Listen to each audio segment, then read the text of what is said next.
Salut tout le monde, ici Adrian Mercier.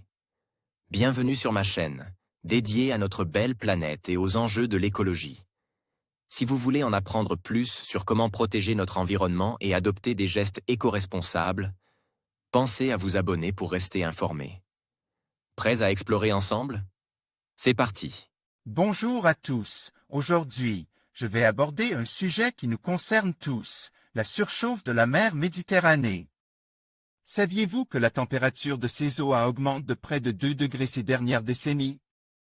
Dans cette vidéo, je vais vous expliquer pourquoi cette situation est alarmante, quelles en sont les conséquences sur l'écosystème marin et comment cela pourrait affecter nos vies. Restez avec moi pour découvrir les enjeux cruciaux liés à cette problématique et ce que nous pouvons faire pour y remédier.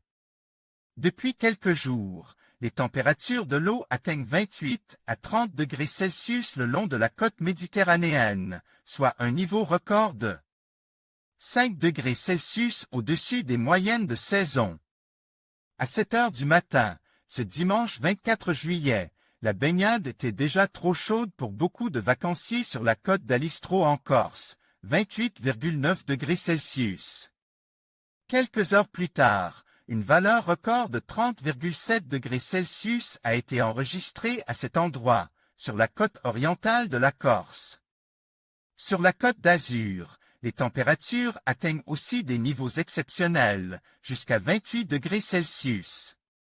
D'une manière générale, ces températures de l'eau sont supérieures de 4 à 6 degrés Celsius aux moyennes de saison, à cette époque, les normales se situent en général autour de 23 à 25 degrés Celsius dans la Grande Bleue. La longue période de forte chaleur au sud-est, qui a débuté en juin, a été suivie d'une canicule persistante en juillet. Avec des températures sur Terre bien souvent comprises entre 35 et 38 degrés C tous les jours, cette situation a donné lieu à une véritable surchauffe de la mer Méditerranée. Un risque accru d'intempéries ces prochains mois. Cette anomalie a bien d'autres conséquences que celles qui touchent les plaisirs de la baignade. Au niveau de la biodiversité, certaines algues endémiques ne supportent pas ce coup de chaud et dépérissent déjà. La faune est également touchée, comme le précise l'université de Nice Sophia Antipolis, des poissons exotiques. Dangereux pour elle, écosystème local arrive de l'océan Indien vers la Méditerranée. Mais un autre danger risque de se présenter après la rentrée, celui des épisodes cévenols et méditerranéens, avec de violentes pluies orageuses. La température élevée de l'eau est le facteur principal qui influence la puissance des intempéries automnales en Méditerranée.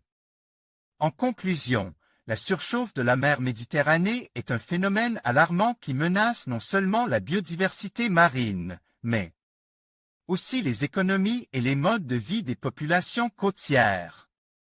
Avec des températures qui augmentent de manière significative, il est crucial d'agir rapidement pour atténuer les impacts du changement climatique. La préservation de cet écosystème unique dépend de notre capacité à prendre des mesures concrètes et collectives. Ensemble, nous devons sensibiliser, innover et protéger notre mer Méditerranée pour les générations futures.